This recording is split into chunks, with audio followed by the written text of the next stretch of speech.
message from the Baal HaTurim about the idea of why the Torah was given in the wilderness. It says, Bemidbar Sinai, God says to Moshe in the wilderness, and then Le'elmenei ksiv ela mitzvos. In the previous verse, it said, these are the commandments. But at the end of the book of Vayikra, what does the message say? It says, at the end of Sefer Vayikra, it says, hold on, let me just read the pasuk for everybody so we get it exactly right. Get it exactly right. It says as follows. It says, Ela mitzvos asher tziva Hashem es Moshe al bnei Yisrael b'har Sinai. These are the commandments that God commanded Moshe to the children of Israel on Mount Sinai. And then it says God spoke to Moses in Mount Sinai. So if that's the case, the Baal HaTurim is saying, what's the reason why this verse, Ela Mitzvos, is connected to the verse of Bemidbar?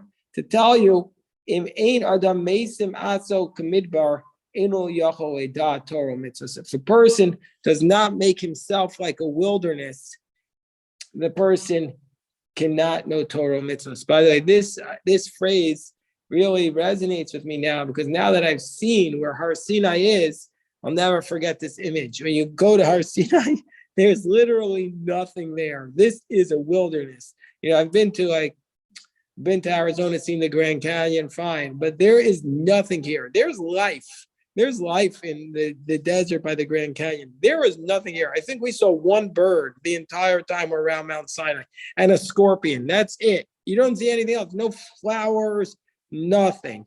So it's telling us that a person has to make himself like a wilderness. The Midrash, this is what the Midrash says, that Midrash. It tells us, whoever does not make himself hefker, free to all like the wilderness, will not be able to acquire wisdom and Torah. Meaning to say that the Mount Sinai is owned by nobody. There's nothing there. Actually, there's two possible places in the northern Saudi Arabia where you could, there's two possible places in northern Saudi Arabia which could be Mount Sinai. One is what we call Jebel Lauz, Jebel Mekla, and the other is Jebel Harb. Now, both of those places, there's nothing around. Although today, now around Jebel Mekla and Jebel Lauz, they're building a huge city called Neom, and this is the Crown Prince's plan to compete with Dubai by building this futuristic place.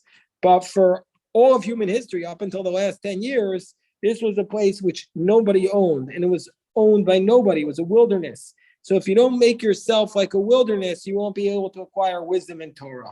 So therefore, what does this mean? What does this term hefker mean?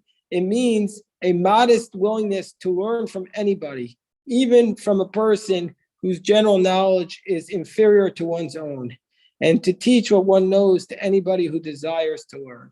So, meaning to say, this humility is necessary. This quality of humility is completely necessary in order to be able to acquire the Torah. And that's what the wilderness teaches us, this just feeling of complete abandonment, of ownership by everyone. That's what's necessary to learn. I will stop this idea of the Baal HaTurim. If anybody has any questions, happy to